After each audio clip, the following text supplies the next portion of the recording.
Strain বা বিকৃতি।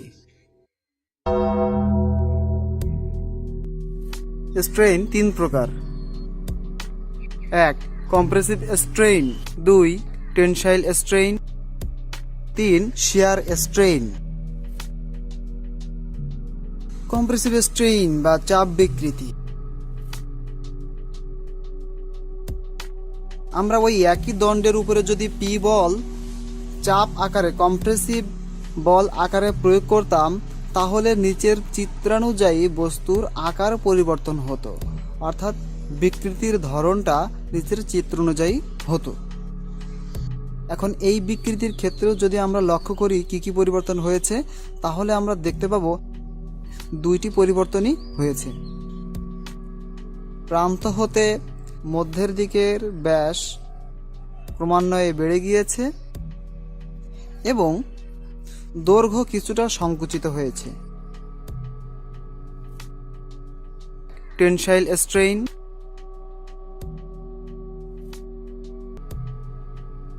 যেমন একটি লোহার দণ্ডে টান বল প্রয়োগ করলে টান পীড়ন বা টেনসাইল স্ট্রেস উৎপন্ন হবে এবং নিচের চিত্র অনুযায়ী দণ্ডটি বিকৃতি লাভ করবে। এখন এই বিকৃতির ক্ষেত্রেও যদি আমরা লক্ষ্য করি কি কি পরিবর্তন হয়েছে, তাহলে আমরা দেখতে পাবো এখানেও সেম দুইটি পরিবর্তনই হয়েছে। এখানে 1. গোলাকার এই দণ্ডের ব্যাস কমে পরিবর্তন হয়েছে এবং 2. তার দৈর্ঘ্যে পূর্বের তুলনায় বেড়ে গিয়েছে। And now shear strain, পার্শ্ব বিকৃতি। ধরি কোনো একটি সুষম ঘনকের উপর আমরা পি বল প্রয়োগ করছি এবং ফলশ্রুতিতে সেই সুষম ঘনক বস্তুটি একটি কৌণিক ঘনক বস্তুতে উৎপন্ন হলো, যেটা নিচের চিত্রে দেখা যাচ্ছে। এখানে আমরা কি কি বিষয়ের পরিবর্তন লক্ষ্য করতে পারবো?